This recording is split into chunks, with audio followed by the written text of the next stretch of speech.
নির্বাচনের বাকি আর মাত্র 5 দিন, তবে জমজমাট প্রচারে মাঠে ঘুরে ফিরে দেখা যাচ্ছে হাতে গোনা 3-4 জন প্রার্থীকে। অথচ এবারের নির্বাচনে আসন প্রতি প্রার্থীর সংখ্যা প্রায় 7 জন, রাজধানীতে যা 10-এর উপরে। তাই খুব স্বাভাবিক প্রশ্ন, অন্যান্য প্রার্থীদের নির্বাচনে দাঁড়ানোর আসল উদ্দেশ্যটা কি? উত্তর খোঁজার চেষ্টা করেছেন সহকর্মী সুমন তানভীর। ক্যামেরায় ছিলেন মোহাম্মদ ফরিদ ও রনি। চুল পড়া অনেক কমে গেছে, থ্যাংক ইউ মা। চুলের ভিটামিন জুই মাল্টিভিটামিন কোকোনাট অয়েল।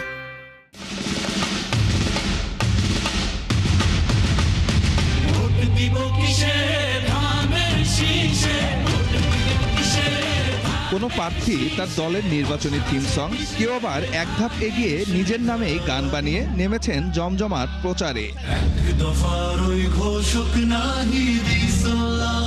যাচ্ছেন ভোটারদের দ্বারে দ্বারে, দিচ্ছেন প্রতিশ্রুতি, শুনছেন নানা অভিযোগ।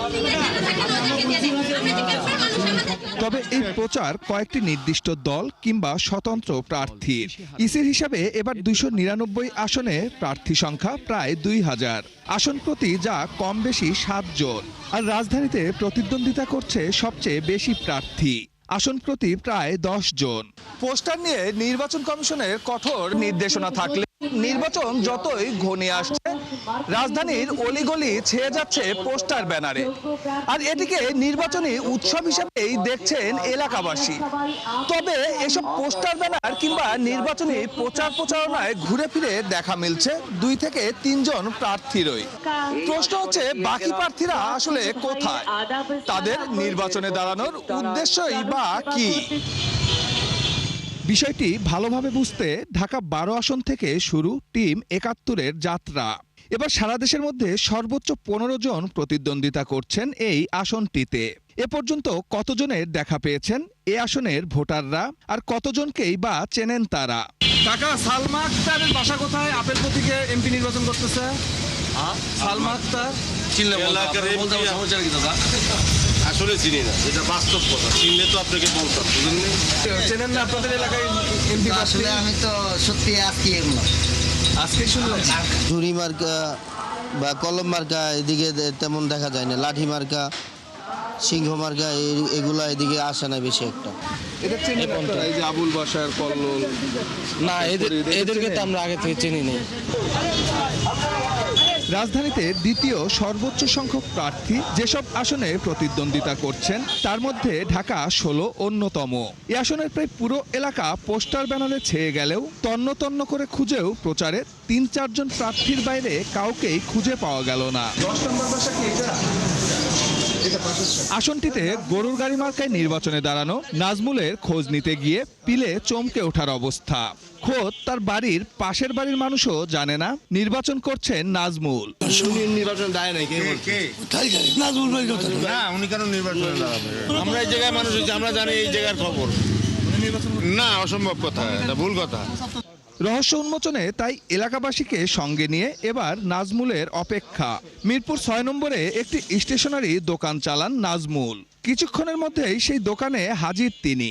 প্রশ্ন করতেই উল্টাপাল্টা উত্তর দিতে থাকেন। এই যে আপনার চারপাশে আপনার এলাকার মানুষজন, পাশের দোকানদার, সবাই কেউ জানেন আপনি এই মাঠে নির্বাচন করছেন? জানেন আপনারা? জানি না। ভাই এর সাথে দেখা হয় না আপনার? প্রতিদিন দেখা হয়। বলে নাই কখনো যে? না, কখনো বলা নেই। কারণ কি ভাই, একটু যদি বলতেন। আসলে হলো নির্বাচনী যে ডামাডোল যেতেছে, এখানে আপনি শুরুতেই বলে গেছেন যারা একটু কম হাইলাইটেড হইতেছে তারা এর মাঝে প্রচার প্রচারণা করে খুব একটা সুবিধা দাঁড়াইতে পারবে না। সামর্থ্য ওইভাবে হয় নাই। একটা পোস্টার, একটা ব্যানার ছাপানোর মতো সামর্থ্য আপনার নাই? না, আমি চেষ্টা করেছিলাম, আমি কুলাইতে পারি নাই।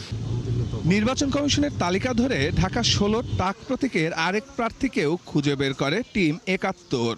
পুরো এলাকায় পোস্টার ব্যানার না থাকলেও নিজ দোকানের সামনে বড় করে তা সাঁটানো রয়েছে। চিনছে না, টাক মার্কা চিনছে না, এর ব্যর্থতা কার?